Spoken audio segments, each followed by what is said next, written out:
Welcome back to the podcast, ladies and gentlemen. I hope you guys get some value from this. I'm really excited to answer this question. I had someone send me a message on, I posted an anonymous question poll the other day, and someone asked about social anxiety. So I thought I'd jump into it and go as deep as I can because it is something that I've really struggled with in the past. It's affected a lot of people. And I guess before I get started, guys, I want to ask you a favor. In advance, I've got a deal for you. Like this video or subscribe or whatever you're listening to this, just hit the like button. And by the end of this video, if you think it's that terrible, unlike it, okay? So I'm going to ask for the payment up front. Like the video, and if you don't like it by the end of the video, unlike the video, okay? Let's rock and roll. We are going through social anxiety. So first point I want to go through, what is anxiety? Because some people have this perception that it's a condition and it's a problem to have, where anxiety is a normal experience of being a human fucking being. When you were a caveman or woman, or however you identify yourself, when you were in a cave during the cavemen and women days, when a tiger walked past your cave, how would you feel? You would feel anxious. It's fight or flight. Your sympathetic nervous system activates. It activates all those muscle fibers and you're ready. You're fueled by cortisol to fight, flight, or hide. It is a normal experience. If you're driving your car right now and someone turns the wrong direction and there's a car driving head on towards you, do you think you're going to get anxious in that moment? Yes, you are, because anxiety is going to activate everything. You're on high alert and you're looking for ways to survive and you can react really quickly. It's a normal fight or flight emotion. So people have this perception that anxiety is a bad thing. It's not a bad thing. It's a part of being a human being, which leads me to my second point. Anxiety only has power because of the judgment you place on it. It's the judgment itself which causes the challenge. Because if you had no judgment over being anxious, how would that make you feel? If there was nothing wrong with being anxious, if there was no judgment from you, society, and whatever therapist or whatever someone said to you before, if you just right now with me listening to this video right now, really embodied that there's nothing wrong with experiencing anxiety, what would that feel like? Probably feel a bit lighter, a little bit more free, a little bit more present. Because anxiety is a normal experience we're going to experience. It's fight or flight. So living in a world where you judge yourself and beat yourself up for feeling something you're going to feel, it's like saying, I'm going to beat myself up if I feel sad. You're going to feel sad. You can't feel happiness without sadness. It's a part of the human experience again. So to place these rules because of the labels and the judgments that we've been given from people, society, and I guess pharmaceutical companies to get you onto their drugs. Oh, you're a little bit anxious. You have anxiety. Take this tablet to cure it, which costs us 1 cent to make, and we charge you $50 for it. And that's a lot of where this is coming from. Where it's like, what if you just framed it as, you know what? I feel a little bit anxious, and that's okay. I feel a little bit stressed right now, and that's okay. I feel a little bit down and depressed right now. That's okay. We experience all emotions. I've experienced depression. I've experienced anxiety. I've experienced all of it. It's a part of being human beings. But with the way that I teach and the lessons that I go down the path of and the tools that I use is understanding what's it feedback for. Because there's normal anxiety, like natural anxiety, the tiger, the car driving towards you, where you want to feel anxious, where you want to activate everything, you want to fight, flight, or hide. That's very normal. So you're never going to not experience that. It's a part of being human. But then do you have, I guess, other versions of anxiety that show up through social settings, which obviously is the topic of this podcast, is that you've got trauma, and when you're triggered from your traumas, you revert to anxiety because that's your traumatic reaction that you've got, that you've picked up, and it's a coping mechanism of yours. That might be it. So maybe there's some healing to be done. That's one of the steps we're going to go through. But just to bring this back, because I'm getting a little bit off track, because I am passionate about this, because it was really painful for me. I was given these fucking labels when I was younger. I have this condition. I have these problems. I have this. I have this. I have that. And the strongest force in the human personality is to stay consistent with how we define ourselves. So if you define yourself as someone who is anxious, you will be anxious. If you define yourself as someone who's an angry person, you will be angry. If you define yourself as someone who's just not good enough, you will find ways to not be good enough, because we always confirm the beliefs that we have about ourselves. So be really fucking conscious of the labels that you have. Just changing I have anxiety to I experience anxiety, that alone separates you from it because you're no longer attached to it. It's just something you experience, which we all do. You're going to feel it when, like, I literally almost dropped my glass bottle, which I've got right now. I almost dropped it the other day off the bench and I felt anxious for 2 seconds. 2 seconds. I grabbed it quickly. I didn't break it. But that little millisecond of almost knocking it over, I felt a little bit anxious then because I almost fucking dropped and broke something. And if I come up with this rule that anxiety is a bad thing, then I just beat myself up even more and I go into a bigger sort of downspin from there.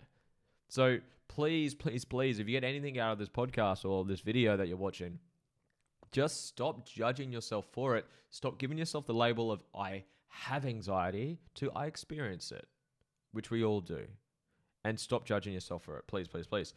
Now, third step. So step one, first step we've gone through, what is anxiety? It's fight or flight, normal thing. We're going to experience it. Stop judging yourself, which is step two. So step two is to stop judging yourself for experiencing it. You're going to experience it. It's a part of the human experience. Number three is I would love to encourage you in terms of social settings now. I would really encourage you to pick your battles because I actually had this experience which I can relate to big time. Is one of my old coach that I used to work with is and he was a business coach, but we went life coaching. We went to a lot of different areas, and I remember it was our weekly call we jumped on, and I was just I previously the week previous I went to like a networking event, and it was to network with people, meet people, business people, surround myself with better people, which obviously has great intention. And honestly, I felt so fucking anxious. I knew one person, the person that invited me there. I knew no one else. I knew absolutely no one. And I was shitting my fucking pants. I'm not going to lie. I was like hanging around the food. I would like try and make eye contact with people to try and make my way into the conversation. And I was just really fucking uncomfortable, to be honest with you. And I called him and we're on our call and he's like, is everything all right? You seem a little bit off. And I honestly just unloaded with tears because I've had a lot of trauma that I've healed through and still healing through, or a lot of pain around making friendships, building friendships and social experiences, feeling really awkward, kind of isolating myself from people. So going to that networking event triggered the shit out of me, and it brought up a lot of shit, which it's good when you get triggered because it brings the pain to the surface, the wound to the surface so you can heal through it. And I just remember the question he asked me is like, so why were you going there? And I said, well, I wanted to go there. So I wanted to meet people. I wanted to network with people. And he's like, that's awesome. That's a great intention. But do you have to go to those events to network with people? I'm like, well, no, there's other ways to do it. And like, do you like playing golf? I'm like, yeah, I like golf. He's like, why don't you just find someone that you want to connect with and take them out for a coffee or take them out for a round of golf or go do something like that? I'm like, oh. It's like, why have you put this expectation for you to network? You have to go to these types of events which make you feel like that. There's truth in it to go, obviously, get uncomfortable and grow in that area. But I want to encourage you to pick the battles you get into. If you're going to a birthday party, for example, and you don't want to fucking go because you're not inspired to do it, there's not people that you want to be around that are going there, that you're forcing your parents or your family, or there's some expectation bullshit that you've got to go there, don't go. You don't have to do it. So go to social environments that you do want to. And if you still are a little bit nervous and anxious around that, my next steps will cover that. But please don't put yourself in positions for no reason. If you don't want to go to some event, some family event, some party event, some whatever, but you're only thinking you have to go because someone's put some bullshit expectation on you, don't go. Pick your battles. Pick the way that you want to meet people, network with people in my situation, or build relationships or build connections. If you don't like it, like it's another funny story. I've just thought of this right now. Is I remember my partner. She's wanted me to connect with her friends for a long time. We've been dating now about 2.5, coming up 3 years now, and it's like I hadn't met any of her friends for a long time, and I think it was like 1.5 years or so into our relationship. And she's like, I want you to meet my friends. I want you to meet them. I want you to meet them. And then she finally organized it, and we went, and it was a karaoke night. In like, I'm not sure if anyone that's done karaoke, and it was like super loud. It's like you can't hear a fucking thing, and you're sitting like Richie, just next to another against the wall, so you're literally just next to the people that are next to you, and it's loud as shit and you can't hear anything. Like, to talk to someone, you literally need to put your hand next to their ear to talk to them. And we had a big conversation after. I said, babe, like, I want to meet your friends, I want to connect with them, but do you really think that was the optimal environment for someone to meet people? You can't hear shit, it's loud as hell, and I can only talk to the person that's next to me. I can't get up and go walk to someone because it ruins you can't see the screen and people are trying to sing off it, and it was just not a good setup. So from that, then we went to another event for me to meet them, and I met them, and I connected with them, and I had built a great relationship with them.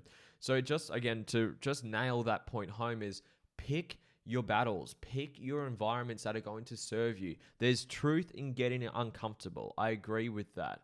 But uncomfortable for the right reasons, not doing it because you think you have to or you should or you've got to. It's like the difference between, I've got to go this because it's what I'm meant to do, I have to do, I should do based on someone else's expectations, versus, look, I really want to do this, but I am a little bit uncomfortable. That's good. Uncomfort is good in that sense because it does help you grow, but you want to make sure it's for the greater cause and there's some form of inspiration of you wanting to go there for some positive reason.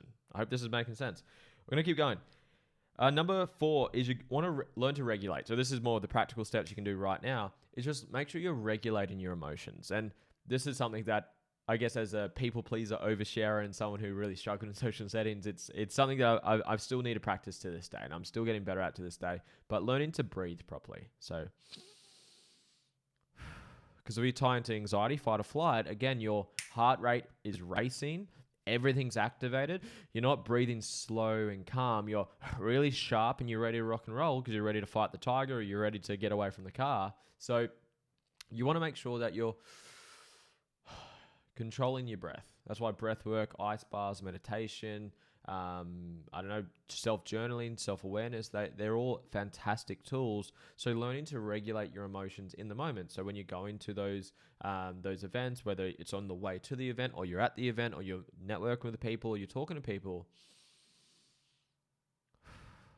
just take a moment to breathe. I use the rule 5 in, 5 hold, 5 out. So you breathe in for 5, hold it for 5, let it out for 5. For people that are listening to this, if you want to do this with me now, let's do it right now. Let's breathe in.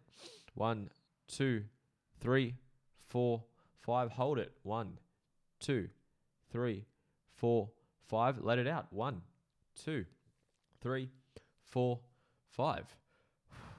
And you feel a little bit better. So practice that. And obviously you can do it subtly. You don't have to, in front of everyone or the person you're trying to talk to, go and really overdo it. You can do it really subtly and no one will notice what you're doing. And it's just a nice little tool that you can to just really bring yourself back to the present and, again, control your sympathetic nervous system, okay? Step 5 is have a game plan. This was I got this off a podcast a while ago. I forget the name of the podcast, but it's a really, really good podcast. And have a game plan.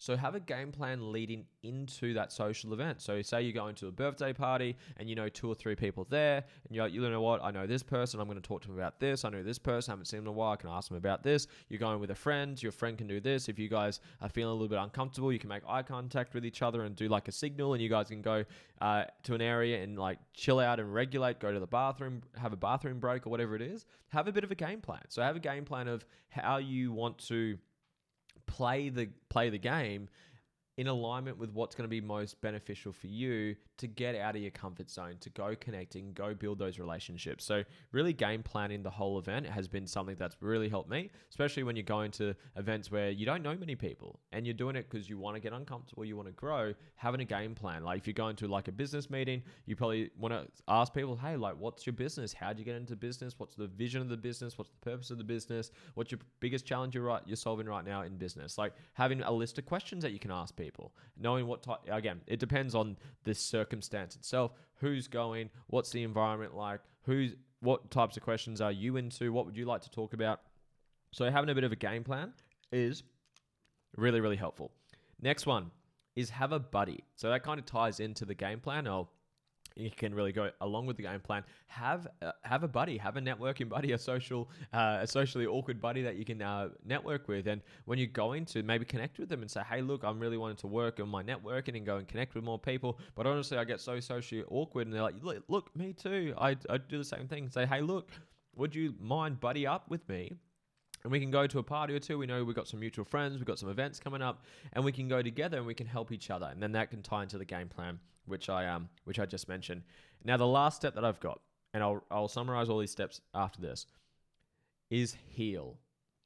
If you've got wounds and traumas and pain in you, that when triggered, it activates anxiety. Let's use an example. You're younger. You're 5, 6 years old.